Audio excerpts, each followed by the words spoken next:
Non, j'allais dire une bêtise, je la réserve pour plus tard. Au nom du Père et du Fils et du Saint-Esprit. Amen. Viens, Esprit Saint, viens embraser nos cœurs, viens au secours de nos faiblesses. Viens, Esprit Saint, viens, Esprit consolateur, remplis-nous de joie et d'allégresse.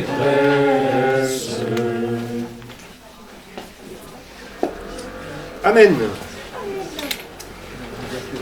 Eh bien, ce qui est agréable avec la Bible, c'est que comme les chapitres se suivent, il suffit de prendre un chapitre et puis le suivant, et on arrive toujours à des choses à des textes qui sont très stimulants. Voilà, qui sont très stimulants et qui, j'espère, nous nourrissent notre vie de foi. C'est le but de cette formation que nous avons. Alors, comme je vous avais dit la dernière fois, dans notre méthode, on consacre quelques minutes au début aux questions que vous avez pu avoir, que vous n'avez pas posées la fois précédente, mais en relisant vos notes, en retravaillant le cours, etc., où vous n'avez pas osé poser la question la dernière fois, eh bien, c'est le temps de le faire maintenant. Est-ce qu'il y a des questions? Et s'il n'y a pas, il n'y a pas. Oui. Pourquoi on ne fait que signaler l'arbre de vie? On signale tout ce qui se prend dans le chapitre. On dit qu'il y a l'arbre de vie à côté de l'arbre au milieu du jardin, mais on n'en dit pas plus. En réalité, je pense que d'après je crois que c'est des pères de l'Église qui disent qu'il y a un arbre de vie. En fait, c'est le signe de la présence de Dieu. Ils sont dans une lecture un peu typologique. On a en perspective l'arbre de la croix, qui est vu comme un arbre de vie. On voit ça d'ailleurs au Moyen-Âge. On présente à Chartres ou dans les cathédrales la croix avec une couleur verte, en référence. C'est autre chose, l'arbre de Jessé. Voilà. Là, la couleur verte, donc et très clairement, Origène ou d'autres auteurs vont faire le lien avec l'arbre, et l'arbre de la connaissance du bien et du mal et l'arbre de vie, c'est la même chose. L'arbre qui donne la vie, c'est la présence de Dieu à côté d'Adam et Ève. Voilà, ils confondent les deux. Ça va? Pas d'autres questions? Très bien. Donc, vous prenez l'habitude, s'il y a une question qu'on n'a pas le temps de poser à la fin, ou que vous vous posez d'une fois sur l'autre en relisant vos notes, eh bien, en début de séance, vous n'hésitez pas à poser cette question. Alors, nous poursuivons la lecture de la Genèse, chapitre 4. Alors, j'ai mis chapitre 4, 1 à 6, 4. C'est pas parfaitement juste. En réalité, mon projet au début de l'année, c'était de balayer tous les chapitres du chapitre 1 au chapitre 11. Je vais me concentrer sur le chapitre 4. Dans la logique, si vous lisez tout le livre de la Genèse, ce que nous lisons va concerner ces trois chapitres, 4, 5 et 6. Caïn et Abel, voilà. Donc nous sommes, depuis l'histoire de la désobéissance d'Adam et Ève, nous sommes de plein pied avec l'histoire humaine qui est marquée par le péché. Vous vous souvenez, on était passé d'une vision assez extraordinaire d'une humanité qui vivait dans la paix, dans l'harmonie, dans ce jardin, Adam et Ève l'un avec l'autre, et puis patatras, tout se dégrade avec justement l'arbre de la connaissance du bien et du mal, le serpent, la désobéissance, j'avais beaucoup insisté dessus, plutôt que de dire le terme de péché, qui nous fait dire c'est mal, mais on ne sait pas trop ce qu'il y a. Le péché, c'est d'abord une désobéissance. Voilà, désobéissance, donc Adam et Ève qui se détournent de Dieu, et nous en avons vu les conséquences qui ont été décrites au chapitre 3. Eh bien, l'histoire de Caïn et Abel, maintenant, va nous faire entrer dans cette histoire marquée par les conséquences du péché d'Adam et Ève. Qu'est-ce que c'est que vivre avec cette rupture de l'homme avec Dieu et des hommes entre eux? Alors, on est vraiment dans la continuité, dans le style, y compris dans la théologie. Ce chapitre est également attribué à l'auteur yaviste. Vous vous souvenez, je vous en avais parlé au début de l'année. L'auteur yaviste, c'est quelqu'un qui raconte de façon, j'allais dire, à hauteur humaine. Le sacerdotal, c'est axé sur une vision plus liturgique, plus plus chronologique, avec des grands schémas. Hein. L'auteur yaviste va montrer des protagonistes très très proches, Dieu lui-même qui est un protagoniste de l'histoire racontée. On le voit parler, on le voit interroger, on le voit intervenir. Nous aurons deux temps principalement. Le plus important, ce sera évidemment le meurtre du frère, hein, et ensuite un chapitre qui sera plus rapide, hein, une descendance et une ville, comment se construit l'humanité après le drame de Caïn et Abel. Voilà, tout d'abord, les deux frères. Prenons le temps de regarder, de voir les personnages se poser. Il reste une feuille. Aïe, aïe, aïe. Tout le monde a une feuille ou pas? Ça va. Bon, bah écoutez, si quelqu'un d'autre vient, bah, la personne suivra sur son voisin. Ou sur sa voisine. Non, je donnerai la prochaine fois, mais j'en ferai plus la prochaine fois. Voilà. Depuis la désobéissance d'Adam et Ève, comme je vous l'ai dit, la mort, le péché est entré dans le monde avec ses conséquences, et dans les conséquences du péché, la mort. La mort est entrée dans le monde. C'est une expression qui est reprise dans le catéchisme de l'Église catholique. La mort ne fait pas partie du projet de Dieu, elle est entrée dans le monde. Et elle est aussitôt contredite par la fécondité de la femme, hein, qu'Adam a appelée Ève, ça je vous l'avais dit déjà la dernière fois, un Hawa en hébreu, hein, la racine qui veut dire la vie, Rai. Comme dit le chapitre 3, verset 20 de la Genèse, parce qu'elle fut la mère de tous les vivants. Donc il y a la loi de mort, mais qui est déjà contredite par une loi de vie.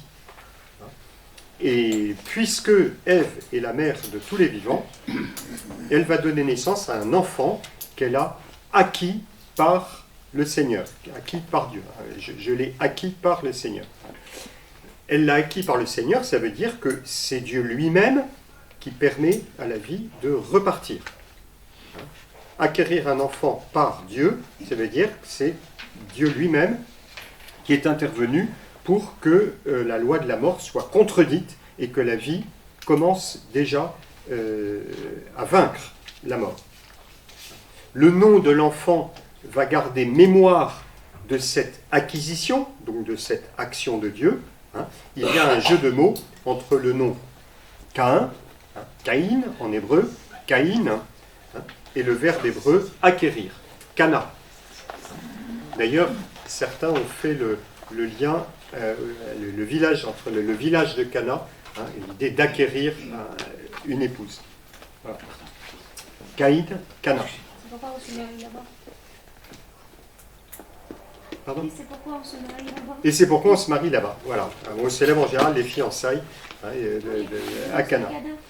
Voilà. Monseigneur Charles avait fait ça avec deux pèlerins quand il était aumônier d'étudiants de la Sorbonne. Il paraît qu'au retour en France, les parents étaient un peu... auraient bien aimé être tenus au courant, quoi. Voilà. Donc il célébrait des fiançailles. Voilà. Ensuite, Ève va donner naissance à Abel. Le texte ne dit rien sur la signification d'Abel. Mettez ça dans un coin de votre mémoire.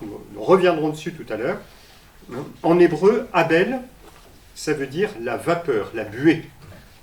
Quand on souffle sur une vitre froide, il y a de la buée. Et puis, ça disparaît. Voilà le nom de Abel. Abel devint pasteur de petits bétail et Caïn cultivait le sol. Alors là, je passe rapidement. Vous trouverez, je vous mentionne ce qu'on donne chez beaucoup d'exégètes, hein, des commentateurs qui se réfèrent à l'exégèse historico-critique, qui veut tout expliquer par la civilisation de ceux qui ont écrit le texte. Alors c'est souvent juste, intéressant, mais ce n'est pas suffisant pour rendre compte de ce que dit le texte. Hein. En tout cas, ici, ça n'a pas beaucoup de... Je ne pense pas qu'il y a un intérêt très grand. Hein. Caïn cultivait le sol.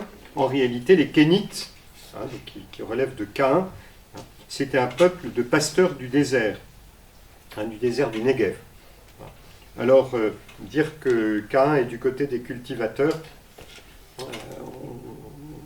a du mal à voir avec, voilà, avec cette manière de faire de enfin, ce que dit l'exégèse historico-critique. Donc, je ne m'y arrête pas. Voilà. Nous allons maintenant entrer davantage dans les sentiments de Caïn, parce que le récit se concentre surtout dessus. Le récit est très bref et ne donne pas les circonstances qui vont conduire Caïn à commettre le meurtre. Il est dit simplement que Caïn et Abel présentent à Dieu le fruit de leur travail. Le Seigneur agréa Abel et son offrande, mais il n'agréa pas Caïn et son offrande, et Caïn en fut très irrité, et il eut le visage abattu. Alors ça, ce passage est très intéressant, parce que c'est un peu étonnant. Évidemment, on comprend que Caïn ne soit pas content, on se met à sa place, mais on ne voit pas pourquoi Dieu a accepté le sacrifice présenté par Abel et pas celui de Caïn. Et le texte ne dit rien. Alors on a essayé de trouver une explication à cette différence de traitement. Pourquoi Dieu agrée-t-il l'offrande d'Abel et pas celle de Caïn? Alors là aussi, on a eu l'exégèse historique-critique qui essaie d'expliquer que Dieu préférerait les offrandes animales aux offrandes végétales. Le texte ne dit absolument rien de cela. On peut parler des sentiments de Caïn qui était jaloux, qui était vis-à-vis de son frère, qui avait des mauvais sentiments. On peut le deviner, la suite du récit le laisse entendre. La suite du récit qui va parler des mauvaises dispositions de Caïn, mais ces mauvaises dispositions n'apparaissent que après l'acceptation par Dieu de l'offrande d'Abel, pas avant. Donc on ne sait pas quelles sont les dispositions de Caïn, on ne peut que les pressentir avant l'acceptation par Dieu, parce que c'est ça qui va occasionner le drame qui est au centre du récit. Je vous redis à ce sujet quelque chose que j'ai redit à peu près à chaque séance, c'est qu'il faut se garder d'imaginer les intentions de Dieu et accepter les silences du texte. On essaye de remplir les silences par des explications raisonnables. Là, j'ai lu quelques commentaires dans des Bibles. Je vois même les Bibles les meilleures, on suppose des choses, mais qui ne sont pas dans le texte. Et c'est regrettable, parce que on veut qu'il y ait une histoire continue, logique, selon notre logique rationaliste, moderne, objectiviste, qui a besoin, pardon pour le terme, objectiviste, mais qui veut objectiver les choses. Non, le récit a sa propre logique et il faut l'accepter. Il y a des moments, le récit ne dit rien, et c'est très bien comme ça. Il y a un exemple qui est très, très intéressant, qu'on relève assez souvent, dans l'évangile selon saint Luc. Vous avez les disciples d'Emmaüs, on a les circonstances de ce que disent les disciples, les deux disciples d'Emmaüs avec Jésus, il y a le dialogue, on est très éclairé, et plus on avance dans le récit, et moins on sait ce qui se passe, et on sait juste qu'ils se mettent ils parlent avec Jésus, et on les voit s'éloigner comme ça. Donc on peut essayer de remplir ce silence par nos suppositions, mais le silence lui-même veut dire qu'il s'agit que le lecteur rentre dans le récit, par lui-même. Si on racontait ce que Jésus et les deux disciples d'Emmaüs se sont racontés, eh bien, ce serait ce que disait le père Kowalski, de l'injection. On injecte dans le texte ce que le texte ne dit pas et on passe à côté. Un autre exemple, dans l'histoire du fils prodigue, on dit qu'il part, il dépense son argent et en un rien de temps il perd tout, ça tient dans même pas un verset. Et il faut voir comment les commentateurs, les commentaires spirituels, etc., on se plaît à décrire les turpitudes du fils prodigue, comme si on avait l'impression que tout le monde en a une tellement grande expérience qu'on a besoin de se le raconter. Vous voyez, comme ça, on se comprendra. D'ailleurs, quand vous voyez les vitraux de Chartres, vous avez ça de vitraux sur la dégringolade du fils prodigue. Mais dans le texte biblique, il y a juste un verset. Alors à la fin, il est dit, il a dépensé son argent avec des femmes. D'accord. Donc on a un éclairage. Voilà. hein. Mais alors en général, on a tout le détail hein, par le menu de tout ce qu'il a pu faire. Hein. Ça montre là où on a notre esprit, c'est intéressant. Hein. Je reviens à notre texte. Hein. L'accent est mis ici, non pas sur le fait que Caïn aurait été quelqu'un de gentil, de méchant, que sais-je. Hein. On peut pressentir évidemment qu'il y a eu de la jalousie, et ça va ressortir encore plus clairement après. Hein. Mais surtout, le texte parle de cette liberté de Dieu, simplement qui agrée le sacrifice d'Abel. Et ce n'est pas parce que Dieu agrée dans sa liberté souveraine le sacrifice d'Abel qu'il rejette le sacrifice de Caïn. Hein. Ça, c'est très compliqué pour nous, avec notre logique égalitariste. Hein. Si Dieu accepte le sacrifice d'Abel, eh bien, il faut qu'il accepte le sacrifice de Caïn, il faut qu'il rende raison. Le récit nous fait comprendre que Dieu n'a pas de compte à rendre à l'homme, hein, il agrée simplement le sacrifice d'Abel. Donc Caïn est comme livré à ses propres sentiments, à lui-même. Voilà. Donc faisons attention à la manière que nous avons de lire la Bible sans remplir les vides, mais en prenant le texte tel qu'il est, en acceptant les silences. Alors là, justement, là où le texte n'est pas silencieux, c'est dans la description de la réaction de Caïn, au verset 7. Alors en fait, versets 6 et 7. Versets 6 et 7. Le verset lui-même est très difficile. Hein, on n'est pas là pour faire de l'exégèse scientifique, donc je reprends la traduction de la Bible de Jérusalem. Hein, je lis « Le Seigneur dit à Caïn, « Pourquoi es-tu irrité et pourquoi ton visage est-il abattu? Si tu es bien disposé, ne relèveras-tu pas la tête? Mais si tu n'es pas bien disposé, le péché n'est-il pas à ta porte? Une bête tapie qui te convoite, pourras-tu la dominer? Le péché n'est-il pas à ta porte? Une bête tapie qui te convoite, pourras-tu la dominer? » Le Seigneur, en parlant à Caïn, souligne son irritation. Caïn a le visage abattu. Le visage traduit immédiatement les sentiments de l'âme et du cœur. C'est très intéressant, ça, dans l'anthropologie biblique, et puis on peut dire aussi dans la spiritualité de la Bible. Il y a un lien très étroit entre le cœur et le visage. Le visage traduit ce que l'on porte à l'intérieur de soi. Quand on demande à voir le visage de Dieu, ça veut dire qu'on veut avoir accès à son cœur. Voilà, et le cœur lui-même s'exprime à travers les dispositions du regard. Le visage ne peut pas cacher ce que porte le cœur. Eh bien, le Seigneur va nommer ce qui habite le cœur de Caïn. Ce verset nous présente Dieu finalement comme la voix de la conscience de Caïn.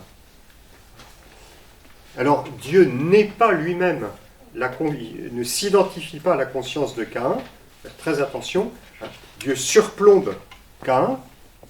Il surplombe la conscience de Caïn par son jugement et sa miséricorde, comme nous le verrons dans la suite du récit. Mais il est déjà celui qui va titiller l'intérieur de Caïn en disant « Pourquoi es-tu dans ces dispositions ?» La conscience, c'est toujours cette prise de distance avec soi-même, ce regard extérieur qui fait que nous réalisons ce que nous sommes en train de faire. C'est très intéressant de voir comment cette parole de Dieu intervient. On devine bien que c'est un colloque à l'intérieur de Caïn. Il y en a qui ont vu les films de Décalogue de Kieslowski. Vous ne connaissez pas Décalogue de Kieslowski? Si, je l'ai connu, mais je ne l'ai pas vu.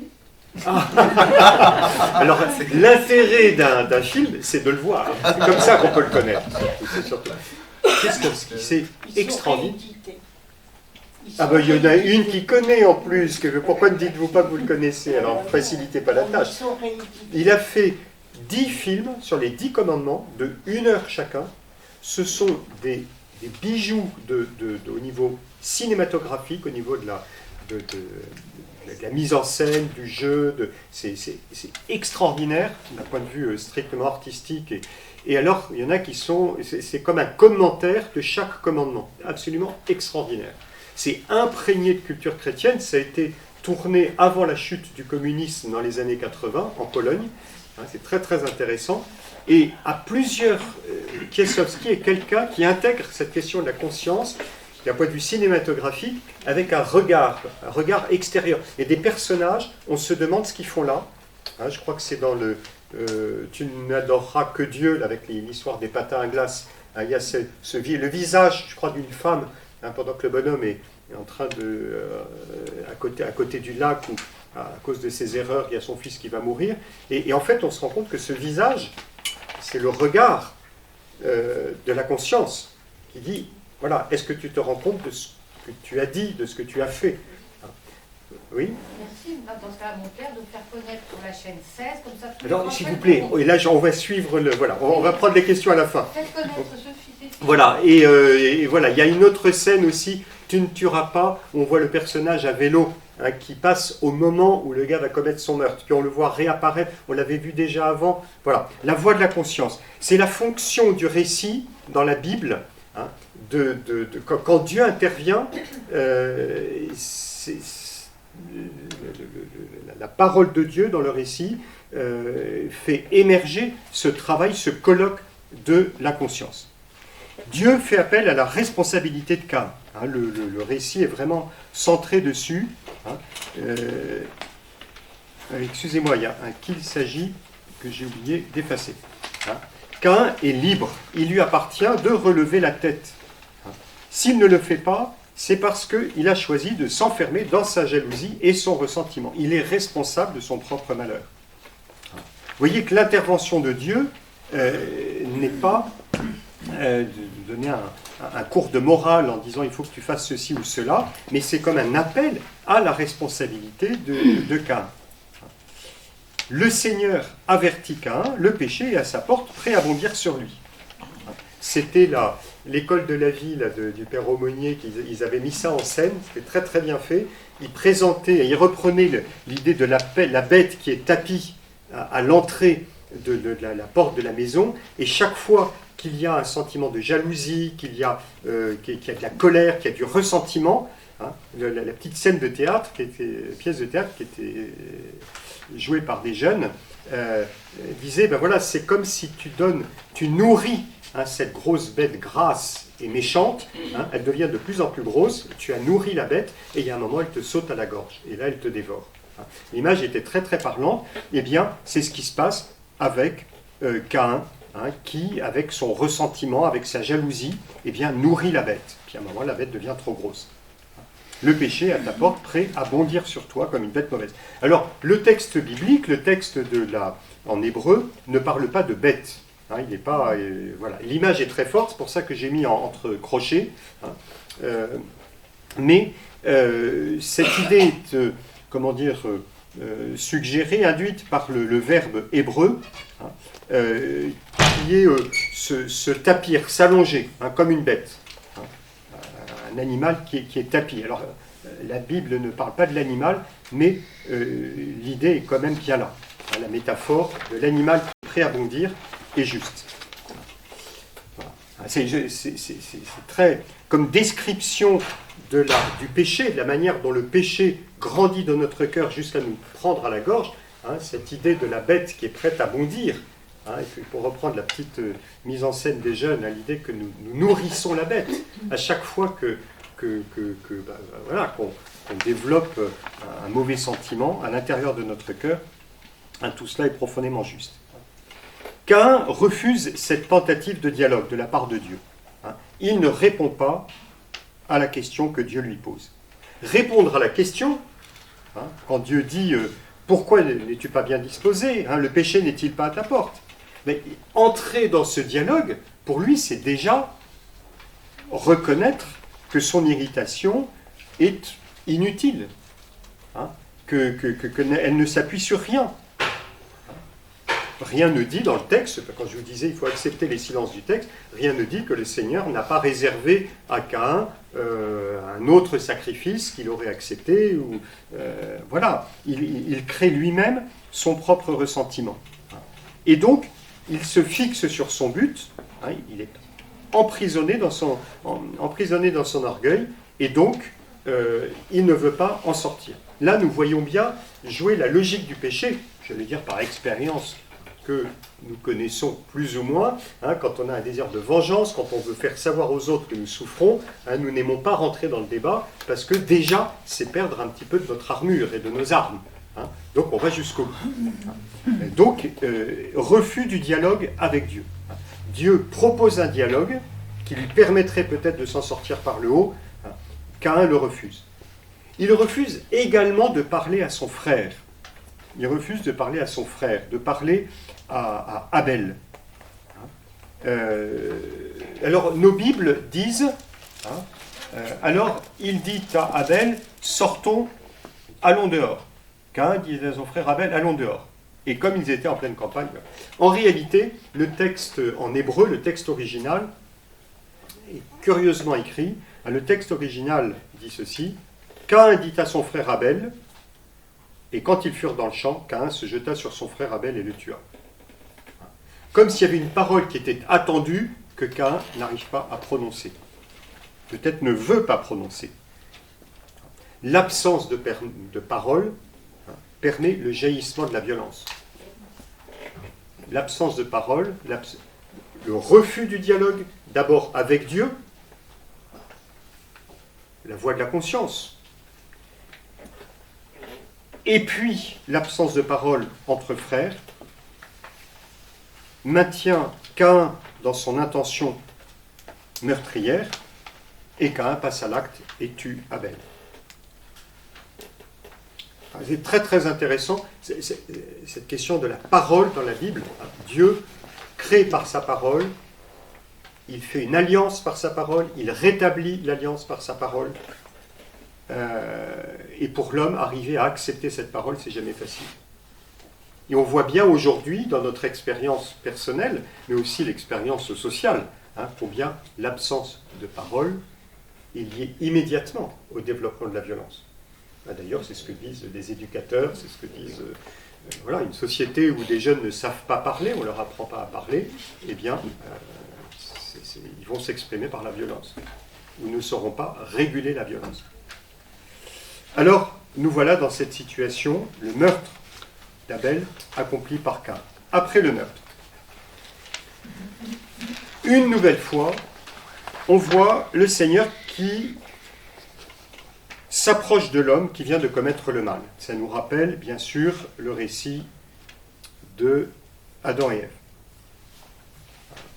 Adam et Ève, qui avaient commis l'acte de désobéissance, le Seigneur s'était approché d'eux et avait pris l'initiative de parler. Dieu prend l'initiative du dialogue, malgré l'enfermement de Caïn. Mais au lieu de demander « Où es-tu ?», comme Dieu l'avait fait à Caïn, vous savez, vous vous souvenez, je vous avais dit, Dieu donne le moyen de sortir de cet enfermement. Et quand je lis ça, je pense très concrètement à la scène familiale que tous nous avons connue, soit du côté des parents avec leur enfant, soit nous, allez, travaillons notre mémoire. Quand on s'est mis en colère, qu'on est parti de là, je ne sais pas quoi, en claquant la porte, et puis on s'enferme chez soi, et on voit comment la maman ou le papa, ou toc toc toc, on peut parler. Va-t'en, pas toi, pas de dialogue, pas de dialogue. On va rétablir le dialogue petit à petit. Dieu est celui qui rétablit le dialogue, la place de la parole. Adam et Ève, quand le Seigneur avait dit à Adam, où es-tu? Cette voix pleine de douceur. Il laisse Adam répondre, mais il avait donné le moyen de rétablir un lien. Là, si on a ce récit bien présent à notre mémoire, on comprend la force de cette question. Où est, non pas où es-tu, mais où est ton frère Abel? Où est ton frère Abel? Non seulement Caïn a tué, mais il a tué un frère. Où est ton frère Abel? Caïn refuse la fraternité. Suis-je le gardien de mon frère? Parole terrible. Suis-je le gardien de mon frère? D'ailleurs, on trouve un peu la même logique à Adam et Ève. Hein. La femme que tu as mise à côté de moi, tu as vu ce qu'elle a fait? Hein? Vous vous souvenez de ça? Hein? Voilà, voilà. Ton enfant, tu as vu les notes que ton enfant a eues en classe? Hein? En revanche, moi j'avoue que j'admire beaucoup notre fils, enfin qui se débrouille pas mal. Enfin, je suis assez fier de ce que je lui ai appris. Espèce de, oui, la place de la parole, la manière dont on utilise la parole, c'est intéressant. Voilà, suis-je le gardien de mon frère? C'est la question de la responsabilité. Dieu pose la question de la responsabilité. Hein? Suis-je le gardien de mon frère? Ben oui, le Seigneur, cette fois-ci, va passer à un mode un peu plus direct. Hein. Où est ton frère Abel? Qu'as-tu fait là? Qu'as-tu fait là? Donc il va l'obliger à prendre la parole pour dire. C'est la question que Dieu avait posée à Ève. Il avait montré que Ève avait une responsabilité. Je vous rappelle que le péché d'Adam et Ève, ce n'est pas le péché du serpent, comme on dit souvent. C'est Satan. Ce n'est pas Satan qui pêche à travers nous. Ça, c'est très important. Satan, c'est le tentateur. Il a essayé avec Adam et Ève, il a gagné.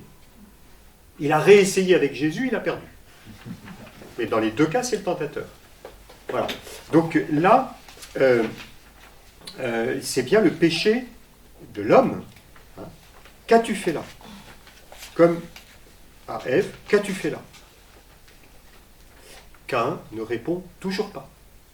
Il est toujours enfermé dans sa chambre, la clé est fermée, il ne veut pas répondre. Et là, il y a cette parole extraordinaire qui est tellement parlante. Le Seigneur qui dit à Caïn, est-ce que tu entends, est-ce que tu écoutes le sang de ton frère crier vers Dieu du sol? C'est la métaphore du cri qui est employée par l'auteur dans un sens dramatique. Littéralement, le texte dit que le sol a ouvert la bouche pour recevoir le sang versé par le meurtre. Une bouche qui crie, une bouche qui crie. Le sol s'est ouvert comme une bouche pour crier, pour dénoncer le crime commis. Puisque Caïn se tait, qui n'est pas capable de reconnaître, c'est la terre elle-même qui va dire. On a beaucoup ce procédé dans la Bible, assez souvent. Quand il n'y a pas de dialogue avec l'homme, alors le dialogue va se faire avec les choses, avec les objets, avec l'espace. On a ça chez les prophètes, quand Dieu essaye de parler au peuple d'Israël, et Israël n'écoute pas. Le problème, ce n'est pas qu'il ne parle pas, mais c'est qu'il n'écoute pas. Alors, le Seigneur va parler aux cieux et à la terre. Cieux, écoutez. Terre, prête attention à ma parole. C'est jamais agréable comme ça quand on passe à la troisième personne, parce qu'il n'y a pas de dialogue. Là, c'est la terre qui crie. Ouais. Caïn n'a pas voulu parler, la terre va crier à sa place. Le sol a ouvert la bouche. Caïn a à prendre conscience que le sang d'Abel est un accusateur qui le dénonce face à Dieu. Il doit prendre conscience de la portée de son acte, qui est une violence accomplie devant Dieu. À partir de ce moment, Caïn ne connaîtra plus de repos sur cette terre. La terre qui est désormais imprégnée du sang du meurtre. Vous vous souvenez, la terre, le thème de la terre, Adam, qui est un thème très important au chapitre 2 de la Genèse, chez l'auteur yaviste. Un lieu que Dieu confiait à Adam, le terreux, donc lié à cette terre, pour qu'il la garde et qu'il la cultive. Et le sol produisait des herbes, des fruits pour le nourrir. Après la désobéissance, le sol a été l'objet d'une malédiction. Il a fallu que Adam apprenne à travailler dans la souffrance pour y trouver sa subsistance. Non seulement la terre désormais est un lieu de malédiction, mais Caïn va vivre comme un errant sur cette terre. Il ne trouve plus le repos. Alors cela est exprimé dans le texte de la manière suivante. Il partit séjourner au pays de Nod. Pays de Nod, on ne connaît pas dans l'Ancien Orient de pays de Nod. On pense plutôt à un lieu symbolique. Le nom Nod renvoie à l'hébreu Nad, qui veut dire errant. Ça veut dire que, littéralement, Caïn s'installe au pays de l'errance. Voilà, cette association paradoxale séjourner errant, c'est ce qu'on appelle un oxymore. C'est ce que c'est qu'un oxymore. Voilà, c'est je sais pas quoi, le buffet de ce soir était horriblement délicieux. Voilà, ça, c'est un oxymore. Je voyais peut-être des littéraires parmi nous qui donnent des meilleurs exemples. Voilà, on joue sur le paradoxe. Séjourner et errance. Où habites-tu? Vous vous souvenez de la question que Dieu avait posée à Adam? Où es-tu? Je t'avais mis dans le lieu de la confiance, c'était le jardin. Maintenant, tu t'es caché, tu as peur. Eh bien, Caïn va désormais être un errant. Il ne peut pas rester sur place. Il sera dans l'errance permanente. Mais comme nous l'avons vu, ce dialogue que Dieu a établi avec Caïn, c'est déjà une miséricorde. Parce que Dieu donne à Caïn le moyen de sortir de sa solitude. Ensuite, Dieu est également la voix de la conscience de Caïn. Donc il va aider Caïn à se rendre compte du mal qu'il a fait. Ce qui est le premier pas vers le salut. Et puis, Dieu va donner à Caïn une protection. Il mit sur lui un signe afin que le premier venu ne le frappât point. Ce signe n'est pas un stigmate infamant. C'est un peu Victor Hugo, qui n'était pas ni un théologien, ni un saint, nous a quand même un peu mis dans la panade, en nous donnant l'impression que ce signe, c'est l'œil.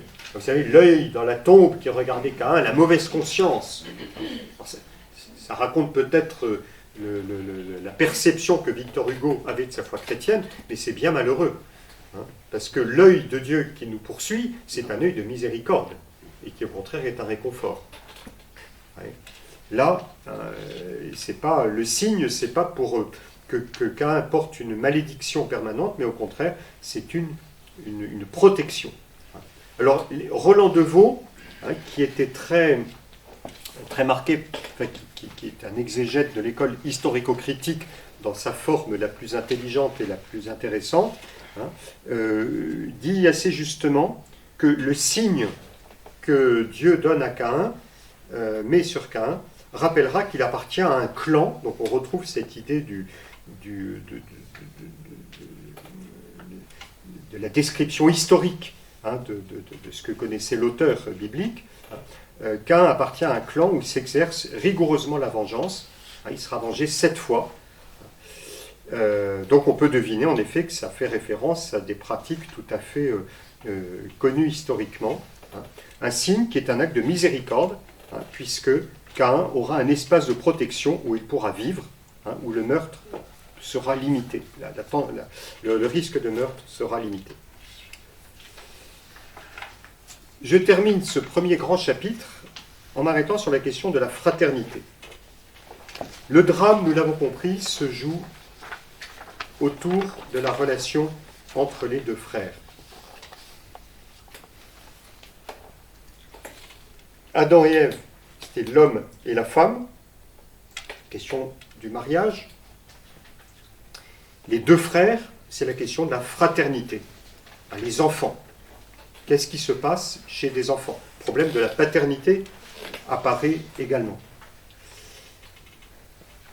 Le lecteur a eu le temps de faire la connaissance de Caïn, celui qui commet le meurtre, et qui doit ensuite organiser sa vie entraînant la mauvaise conscience de sa faute. Voilà, Caïn va essayer de s'organiser, et ce n'est pas très facile. On va y revenir juste après. En revanche, le lecteur ne sait rien d'Abel. Le lecteur ne sait rien d'Abel. Et quand je vous disais tout à l'heure qu'il ne faut pas remplir les vides par des constructions, par notre imagination, on le voit particulièrement à propos d'Abel. C'est tout à fait volontairement que l'auteur ne dit rien sur Abel. On ne sait ni ce que Abel dit, on ne sait ni ce qu'il fait, on ne sait pas non plus ce qu'il pense, on ne sait rien de tout ça. Il obéit passivement à son frère qui l'emmène dehors. D'après la Septante, Caïn lui a dit « allons dehors ». D'après le texte massorétique, Caïn n'a même pas ouvert la bouche. Donc il est complètement passif. Et vous vous souvenez, le nom d'Abel, ça veut dire buée. Voilà, il y en a qui lisent bien leur texte. Donc qui se souviennent. La buée, Abel. Hein, le début du Qoéleth, vous vous souvenez le Qoéleth? Vanité des vanités. Evel Avanim, Evel Avalim. C'est le nom d'Abel. Abel Abalim, Evel Avalim. Vanité des vanités. Voilà, buée, buée des buées. C'est comme ça que commence le Qoéleth. Tout est vanité. Abel ne fait que passer. Donc la figure d'Abel ne nous intéresse pas comme personnage. En revanche, il apparaît à 7 reprises dans le récit. Dans le récit, il apparaît 7 fois sous un nom qui est celui de frère. Ce qui est intéressant derrière Abel, c'est la question de la fraternité. Abel est là pour rappeler que Caïn a une responsabilité comme frère. Frère s'applique toujours à Abel, jamais à Caïn. Caïn refuse la fraternité. Il refuse le dialogue avec Dieu, il refuse la fraternité avec Abel. Abel disparaît dans la figure du frère, tellement il est frère. Alors là, à ce niveau-là, on peut dire que c'est comme une figure enfin, je reviendrai à la fin dessus, du Christ qui s'est fait frère. Mais Caïn, lui, est fermé à cela. Suis-je le gardien de mon frère? Ce qui est une parole, évidemment, assez impressionnante. La fonction d'Abel, c'est d'être un vis-à-vis fraternel face à Caïn. Ce récit pose vraiment la question de la fraternité. On peut dire que c'est le grand récit sur la fraternité qui va commander tout le reste de la Bible. On se souvient que la désobéissance d'Adam a eu pour effet de détruire la relation entre Adam et Ève, entre les hommes. Une relation de domination et de séduction. Vous vous souvenez, c'était ce qu'on avait vu la dernière fois. Eh bien, les rapports entre frères, depuis cette réaction de Caïn, deviennent des rapports de jalousie et de ressentiment. Le bien de l'autre est ressenti comme une injuste privation. Et vous allez me dire, mais le père Léprevier exagère parce qu'il passe son temps à nous faire des messages subliminaux, d'ailleurs pas si subliminaux que ça, sur ce que nous vivons nous-mêmes. Et c'est ce que fait la Bible. Ça nous renvoie véritablement à l'expérience humaine la plus concrète. Le bien de l'autre ressenti comme une injuste privation. Et on voit bien que la source, c'était bien le péché d'Adam et Ève, puisque Dieu vous a interdit. Si Dieu s'est gardé l'arbre de la connaissance du bien et du mal, c'est qu'il a quelque chose à cacher. Si je n'y ai pas droit, eh ben c'est pas normal, je veux, et donc je m'approprie. Et je m'approprie, je refuse la relation. Ça, c'était le péché d'Adam et Ève. Eh bien, ça se répercute dans les relations entre frères.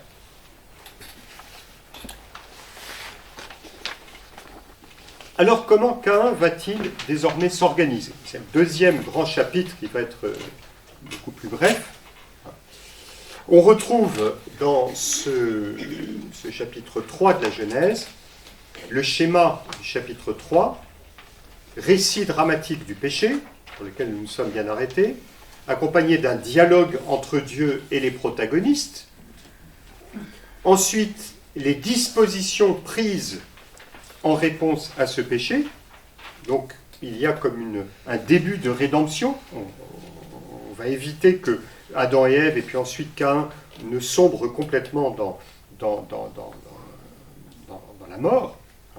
Et puis, enfin, une description de la vie des protagonistes. Et comme pour l'histoire d'Adam et Ève, il y a toujours ces deux aspects qui vont commander tout le livre de la Genèse, la question de la descendance et la question du lien avec la terre. La descendance parce que l'homme est porteur d'un projet de vie, et le lien avec la terre parce que Dieu donne à l'homme le moyen d'avancer sur ce chemin de vie. Après le meurtre d'Abel par Caïn, Ève va mettre au monde de nouveau un enfant. Et là aussi, la naissance de l'enfant va être comme une revanche sur le meurtre d'Abel. Il y a eu un meurtre, eh bien, il y aura de nouveau la vie. Dieu m'a accordé une autre descendance à la place d'Abel, puisque Caïn l'a tué. Imagine une mère qui dit ça, de toute façon un peu froide, voilà, Caïn a tué mon fils, tant pis, j'aurai un autre enfant, voilà, ça va reprendre. Mais le récit dit bien les choses. La naissance de Caïn avait déjà été vue comme une victoire de Dieu sur la loi de la mort. Eh bien, Caïn va s'unir à sa femme et il donne naissance à un fils, Enoch. Et le récit se poursuit par la généalogie, comme je vous ai dit, nous couvrons les chapitres 5 et 6. C'est la généalogie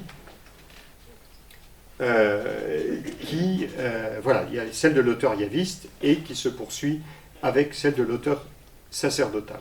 D'où vient la femme de Caïn? Très très intéressant. Très intéressant. Est-ce que le récit en parle? C'est donc pas la question. On n'est pas dans la description d'une histoire, l'histoire de France par Mallet et Isaac. Voilà. Moi, je n'ai pas connu, mais je sais que c'est le modèle des livres d'histoire de France. Donc, on va dire les circonstances, les personnages, les acteurs qui ont conduit à tel événement. Ça, c'est normal. C'est dans notre mentalité d'aujourd'hui, qui est une mentalité positiviste, rationaliste, et puis c'est très bien. Enfin, la Bible, ce n'est pas ça. La Bible, c'est un récit qui va pointer certaines choses, et il y a d'autres choses. Elle dit, il n'y a pas besoin de le savoir. Il n'y a pas besoin de savoir d'où vient cette femme. Je vois bien, on va poser la question, par exemple, si Adam et Ève, ils sont à l'origine de toute l'humanité, comment ça a pu se faire concrètement? La Bible ne pose pas cette question directement à ce moment-là. Voyez. Donc, votre question, tout à fait légitime que vous la posiez, mais le récit s'intéresse à la question de la fraternité, et à partir de là, est-ce que la vie peut repartir? Mais la manière dont ça se fait, les circonstances, c'est pas ce qui intéresse l'auteur biblique. D'accord? Voilà. Et c'est vrai que c'est pas facile d'accepter des silences, de ne pas chercher à les remplir, en imaginant des choses. Bon, de toute façon, bientôt fini, on va pouvoir revenir dessus s'il le faut. Voilà. Donc, naissance d'Enoch, voilà. La vie repart, et là, il y a de l'espérance. Dieu donne le moyen de faire repartir la vie. Mais, un peu comme un poison qui a été... un mauvais poison qui est à la source et qui va empoisonner toute l'eau qui va découler, eh bien, le poison du mal va se répandre dans toute l'histoire humaine. Le poison du mal, de la jalousie, de la violence, qui se mêle à la source de la vie. Ce qui veut dire que, un peu comme un petit ruisseau qui donne naissance à une rivière et puis à un fleuve, eh bien, si le poison est à la source, eh bien, le poison va se répandre de plus en plus largement.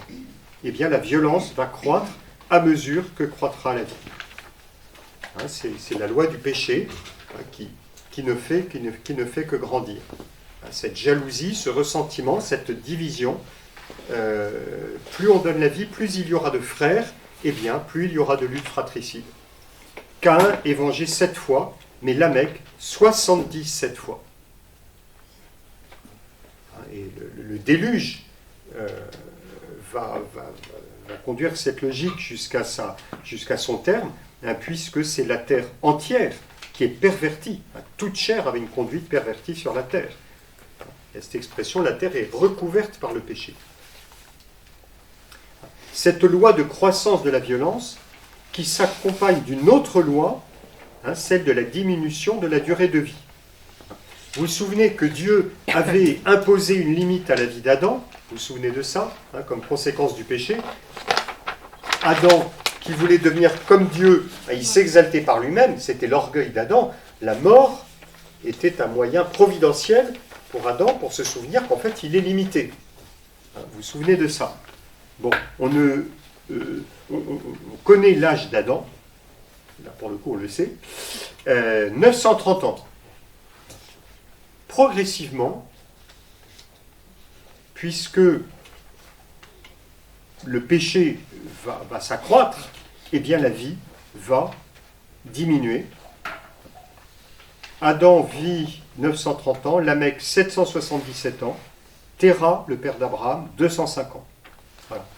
Puis ensuite, il y aura Abraham, mais on sera au-delà du premier chapitre. Vous vous souvenez de l'âge d'Abraham? 175 ans.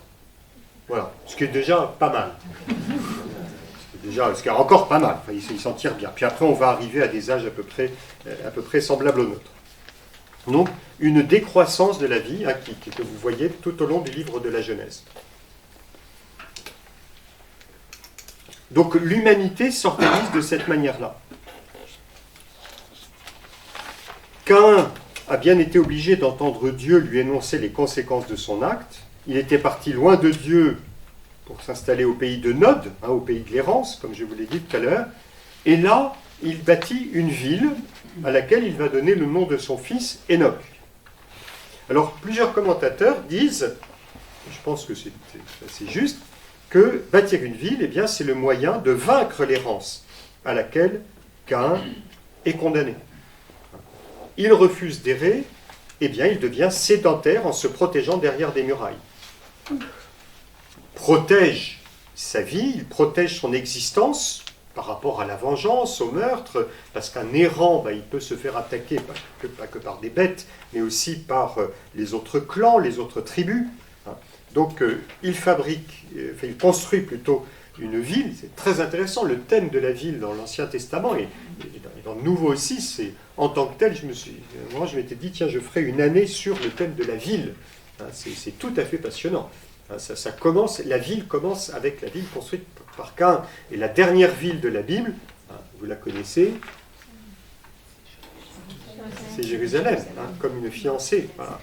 Et Jérusalem, qui à certains moments est à la fois Jérusalem, l'épouse et la prostituée. Donc c'est l'histoire du salut.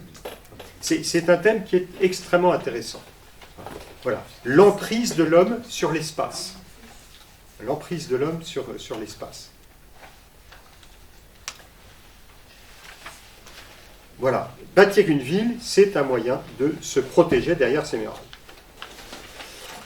Caïn crée les conditions pour que se développe une société avec sa culture. Alors c'est là que l'exégèse historico-critique est intéressante, parce que les exégètes ont essayé de regarder comment ce récit nous renvoie au développement des cultures, au développement de la société. Ceux qui vivent sous la tente et ont des troupeaux, ceux qui jouent de la lyre et du chalumeau, je ne sais pas s'il y en a qui jouent du chalumeau, je ne sais pas quel son ça donne, ça doit être assez joli, sûrement. Vous ne connaissez pas. Voilà, tous les forgerons en cuivre et en fer. Donc, il y a une sorte de progrès à la mesure de l'homme dans l'espace que Dieu a donné à Caïn. Dieu avait donné à Adam un espace où il pouvait se développer dans la confiance et dans la paix. Le péché a fait de la terre une malédiction. Dieu permet à Caïn de reconstruire quelque chose, mais en étant obligé de se protéger avec des moyens sûrement plus lourds, plus difficiles. C'est cette ville. Une ville qui est un moyen providentiel, on peut dire, pour que la vie humaine puisse se poursuivre. Mais la ville que Caïn a construite plonge ses fondations dans un sol imbibé du sang d'Abel. D'ailleurs, c'est intéressant de voir que, historiquement, les archéologues ont montré que les villes, alors c'est pas si général que ça, les villes étaient construites, les portes des villes étaient construites sur les cadavres des enfants du roi ou du chef qui étaient sacrifiés. On a retrouvé des crânes, des cadavres comme ça, sous la porte des villes en Babylonie. Plusieurs exemples comme ça.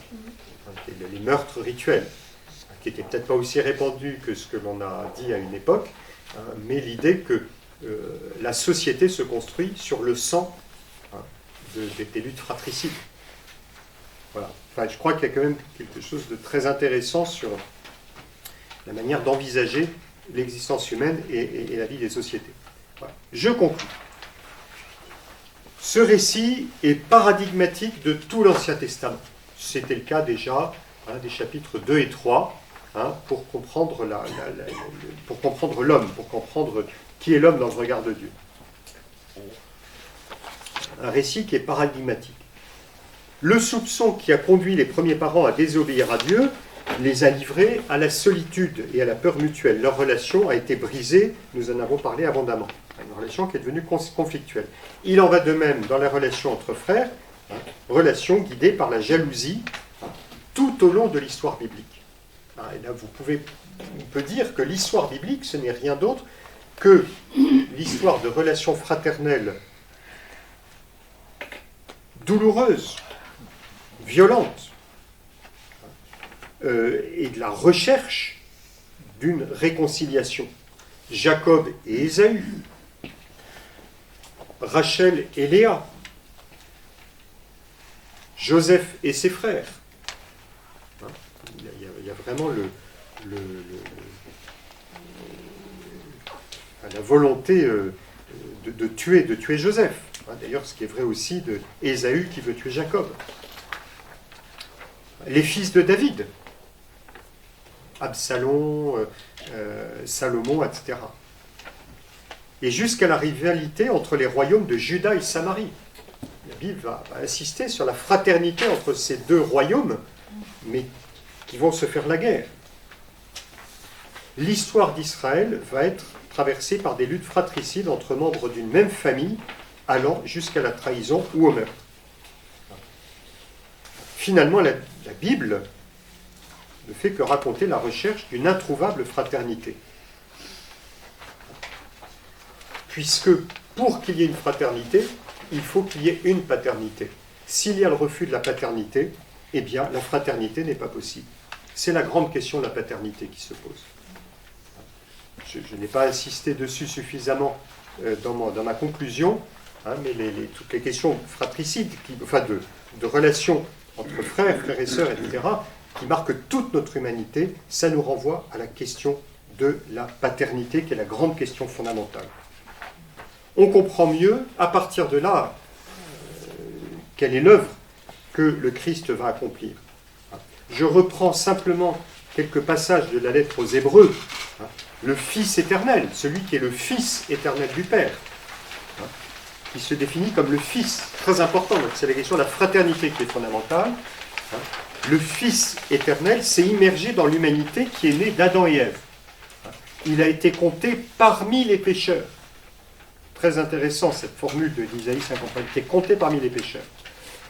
Et l'Épître aux Hébreux nous dit, il ne rougit pas de les nommer frères. Vous remarquerez que dans l'Évangile, on ne dit jamais que Jésus est comme un père. On parle de la paternité spirituelle, on parle de... Jésus n'est pas un père. Il ne se présente pas comme un père, même si on peut comprendre qu'il y a une sorte de paternité avec les apôtres. Jésus est toujours présenté comme un frère. Il dit, qui sont mes frères? Qui sont mes sœurs? L'Épître aux Hébreux dit, il ne rougit pas de les nommer frères, il est devenu en tout semblable à ses frères, afin de devenir dans leur rapport avec Dieu un grand prêtre miséricordieux et fidèle. Ce que Jésus veut, c'est nous conduire sur le chemin de la réconciliation avec le Père, de retrouver notre Père. Lui qui est le Fils veut nous apprendre à vivre comme des fils et des filles de Dieu. Et en retrouvant le chemin de la filiation, en nous reconnaissant comme des fils et des filles de Dieu, nous pourrons retrouver cette véritable fraternité entre nous. Comment pouvons... On a liberté, égalité, fraternité sur les frontons de nos mairies, mais quelle fraternité si il n'y a pas la reconnaissance d'un père? Alors la dimension politique patriote, c'est justement, on parle de patrie. Le terme de patrie, ça renvoie au père. Ça renvoie au père. Voilà. Donc si on reconnaît qu'on est dans une même patrie, hein, il y a une même source, alors on peut vivre entre frères. En tout cas, bon, j'ai pas trop fait de parenthèses aujourd'hui. Moins dévié. Là, je me dis, oh là là, c'est austère. Là, aujourd'hui, j'ai suivi le fil comme ça. Bon, voilà. Mais je reviens, hein, voilà. Par son obéissance filiale, hein, Jésus nous a fait retrouver le chemin vers le Père, hors duquel la fraternité est impossible. Aussi simple et aussi fondamental que ça. Hein. Et Jésus le fera au prix de son sang, hein, comme le dit la lettre aux Hébreux, hein, son sang versé qui parle plus fort que celui d'Abel. Le genre qui parle, la parole, le sol qui criait, hein, le sol qui crie, la violence qui a été faite à Abel. Eh bien, le sol va crier pour qu'il y ait une vengeance. Eh bien, le sang de Jésus va parler plus fort encore. Et ça va être cette parole de la réconciliation. Le sang de Jésus qui parle plus fort que celui d'Abel. Voilà, je m'arrête là. On a 5 minutes, je ne sais pas. C'est à 10, c'est ça? Parce que les complices, c'est à l'écart, non? Voilà. Question. C'est un peu triste aujourd'hui, hein, le thème de la... Voilà. Thierry. Et à propos de... Ah oui. Et donc, Caïn était agriculteur et puis Abel était éleveur de petits bétail. Voilà. Et le peuple juif à l'origine, c'est un peuple d'éleveurs. C'est surtout, ce sont des éleveurs, oui. Oui. Et donc, vraisemblablement, ils avaient une préférence pour l'éleveur. Le cultivateur étant un peu un ennemi qui les rejetait dans les terres les moins... Les Cananéens, on parle les champs des Cananéens, les champs des Philistins aussi, avec le blé, il y a Dagon, hein, qui était le dieu des Philistins. Hein, Dagon, ça veut dire, je crois que c'est le grain de blé. Hein. De fait, il y a cette opposition. Je ne pense pas qu'elle soit très opérante dans ce récit. Hein. Et je ne crois pas qu'elle soit opérante. L'exégèse historico-critique va s'intéresser au texte et au contexte historique en disant, dans le contexte historique des cultivateurs ou des éleveurs, on a pu produire ce genre de texte. Et c'est très intéressant. Attention, l'exégèse historico-critique est quelque chose d'extrêmement important en exégèse. Là, nous faisons de la lecture de la Bible, hein, notre travail, c'est surtout de la lecture biblique. Or, quand on lit la Bible, il nous faut accepter de prendre le récit tel qu'il est, dans son état tel qu'il est, avec ses silences, avec les mots qu'il emploie, et ce qu'on appellera le monde du récit. On entre dans un monde. Alors pour prendre la question de Férial, qui est légitime, mais d'où vient cette femme de Caïn? C'est une question qui est peut-être intéressante, mais le récit lui-même ne s'y arrête pas, parce qu'il va pointer surtout sur la question de la fraternité. Voilà. Et puis alors autre chose, Caïn devient un errant, et je dirais que c'est une déchéance pour lui parce qu'il était agriculteur, et donc fixé à une terre. Oui, ça c'est une remarque qui est très juste. C'est une remarque qui est juste. Et si on prend le récit dans sa force historique, oui, tout à fait. Oui. Oui. Moi j'ai une question. Dans le récit d'Abel et Caïn, c'est Dieu qui est mis en cause. Mais dans les récits de Jacob et Ésaü, c'est le père qui préfère Ésaü. Oui. Rachel et Léa, je ne sais plus. Joseph, c'est le préféré de son père. Oui. Donc tous ses frères sont jaloux. Et les fils de David sont jaloux de Salomon. Oui. Et bien, c'est... Voilà. C'est vraiment une jalousie qui s'est... Vous voulez dire que c'est pas par rapport à Dieu? Oui. Oui, mais bien sûr. Mais la question de la paternité... Oui, mais c'est la paternité qui n'est pas neutre. Là, exactement. C'est-à-dire qu'en réalité, là j'ai parlé du péché des frères, oui. Mais il y a aussi le péché des pères. Parce que le père... ils ont été frères, mais ensuite ils deviennent pères, mais ils ont un rapport qui n'est pas très clair, ou alors des maladresses, hein, évidemment, Jacob, pas Jacob, mais le père de Isaac, hein, et Isaac va être très maladroit avec ses fils, il est quand même un peu à l'origine des disputes qu'il y a entre eux, mais la paternité devient opaque. On ne sait plus ce qu'est la paternité. C'est un enjeu spirituel absolument énorme. Hein. Pour ça que je conclue sur la question de la paternité. On ne peut pas résoudre les problèmes entre frères si on ne remonte pas à qui nous a donné la vie. Et c'est pour ça qu'il y a véritablement cette réconciliation, ce que permet l'Église par la liturgie. Et la liturgie est d'abord une prière adressée à notre Père du ciel, qui seul peut nous réconcilier. Mais le Christ sait que la paternité, alors quand on dit paternité, on va rentrer dans d'autres débats, on aurait pu dire maternité aussi, enfin voilà, paternité ça concerne l'homme et la femme, hein, mais c'est aussi une question qui est tout à fait centrale dans la Bible. Tu honoreras ton père et ta mère. Vous remarquerez que c'est le seul commandement, c'est un commandement qui est assez particulier, qui renvoie à la structure familiale, qui n'est pas simplement, comme on a pu le dire, ce qui n'était peut-être pas faux dans des anciens catéchismes, pour assurer le bon ordre de la société, hein, mais je crois qu'il y a une signification théologique. Tu honoreras ton père et ta mère, parce que c'est ton père et ta mère qui sont la trace, le signe du Dieu créateur, qui te renvoie à la paternité de Dieu, et le père et la mère doivent aider l'enfant à découvrir qu'il a été créé d'abord par Dieu. Donc c'est un commandement qui s'adresse aussi aux parents. Parce que les parents se disent, comment je permets à mon enfant d'honorer en moi la paternité de Dieu?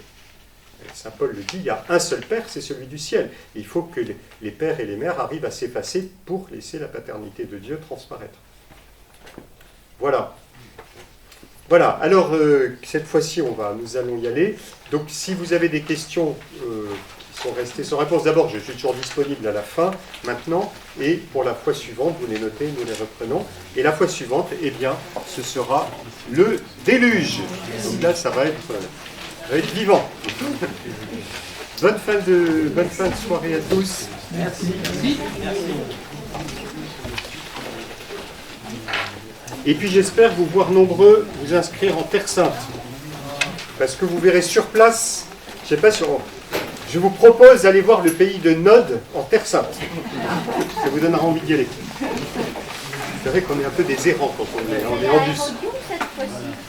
Ah, pas cette fois-ci, on y était la fois précédente. Ils ont mis les rodions ?